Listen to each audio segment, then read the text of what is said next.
क्या दीदी, मम्मी के एक लेटर की वजह से आप इतनी दूर उस सज्जन सिंह से मिलने जाओगे? अरे नेहा, तुम्हें याद है बचपन से पापा जब भी माँ को मारते थे तो सज्जन सिंह जी का एड्रेस पूछते थे। पर माँ ने इतनी मार खाई लेकिन कभी पापा को एड्रेस नहीं दिया। अब तुम ही देखो ना, माँ ने मरने से पहले लेटर में सज्जन सिंह जी का एड्रेस लिखा और वो हमें दिया। माँ को कितनी उम्मीद होगी यार हमसे। तो एक बार तो सज्जन सिंह जी से मिलना बनता है। पर जो यहाँ पे आपका बिजनेस है उसका क्या? आप एक लेटर के चक्कर में अपना पूरा बिजनेस छोड़ के चली जाओगी?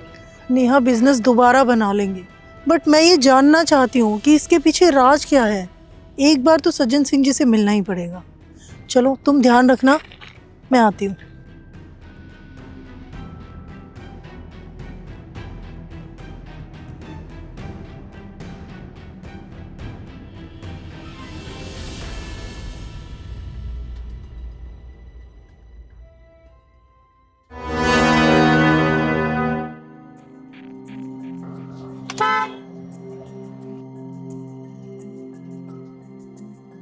अंकल जी, भानगढ़ कहाँ पर है? तुम इतने दिनों बाद यहाँ कैसे? मैं तो अंकल जी पहली बार आई हूँ यहाँ पे। तो आपकी शक्ल किसी से मिलती है इसलिए मेरे को गलतफहमी होगी। हो सकता है। भानगढ़ कहाँ पे अंकल जी? भानगढ़ तो यही गांव है। क्यों? मुझे सज्जन सिंह जी से मिलना है। आप उनका घर बता देंगे मुझे? क्यों मिलना है? वो एक्चुअली अंकल जी लास्ट मंथ मेरी मम्मी एक्सपायर हो गई और वो मुझे एक लेटर लिख के गई थी कि सज्जन सिंह जी से मिल लेना आप, तो इसीलिए मिलना है। क्या नाम था तुम्हारी माँ का? संतोष। इस गांव में इस नाम का कोई आदमी नहीं रहता। पर अंकल जी अजीब नहीं लगा? आ गया बस 5 मिनट में यार। सज्जन अंकल जी कैसे हो? ठीक हूँ भाई। अंकल जी, अंकल जी आप इस सज्जन जी हो ना?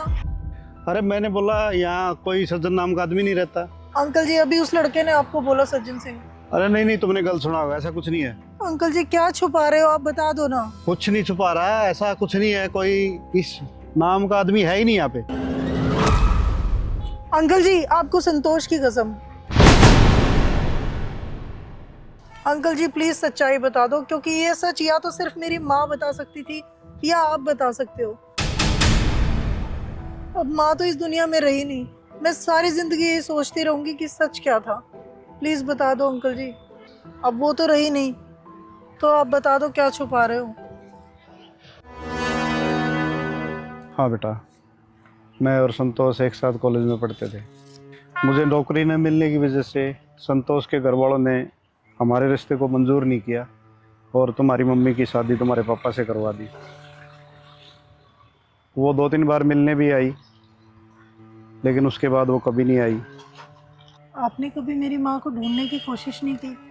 मैंने उसको बहुत ढूंढा, मैं कई बार शहर गया लेकिन वो कहीं नहीं मिली और मैं थक के वापस आ गया। मुझे आज भी समझ नहीं आता कि संतोष ने अचानक मुझसे मिलना क्यों छोड़ दिया। आपको माँ ने कभी मेरे बारे में नहीं बताया? बेटा, तुम्हारे बारे में तुम्हारी माँ ने मुझसे कभी कोई बात शेयर नहीं। जब से होश संभाला है ना, माँ को हमेशा मार खाते ही देखा है। बचपन के कुछ दिन याद आते हैं जब पापा माँ को मारते थे तो हमेशा एक ही बात पूछते थे कि कहाँ रहता है वो सज्जन, एड्रेस दे उसका। माँ हमेशा चुपचाप मार खा लेती थी लेकिन कभी भी आपका एड्रेस नहीं दिया पापा को। आज समझ आ रहा है कि शायद मेरी सच्चाई पापा को पता लग गई होगी, इसीलिए कभी पापा ने मुझे एक बाप वाला प्यार दिया ही नहीं। वो तो आखिरी समय में माँ आपका एड्रेस इस चिट्ठी में लिख के चली गई कि मैं आज जा रही हूँ लेकिन तुम मेरे मरने के बाद सज्जन जी से जाके ज़रूर मिल लेना, बाकी की सच्चाई वही बताएंगे, वरना मुझे आपके बारे में तो कभी पता ही नहीं चलता। मैं तो बचपन से अपने आप को यूं ही कोस रही थी, पता नहीं मुझसे ऐसी क्या गलती हो गई कि मेरे पापा मुझे प्यार ना करके मेरी छोटी बहन से ज़्यादा प्यार क्यों करते हैं। वैसे अंकल जी आपके परिवार में कौन कौन है? बेटा, मैंने तो सारी उम्र तेरी माँ के इंतज़ार में गुजार दी। मैं तो उसी का इंतज़ार करता रहा कि कभी लौट के वापस आएगी। मैंने शादी नहीं की। अंकल जी आप एक काम करो, मेरे साथ शहर चलो। मेरा खुद का बिजनेस है, अपना घर है, आप मेरे साथ रहना वहाँ पे। बेटा ऐसे नहीं हो सकता। पापा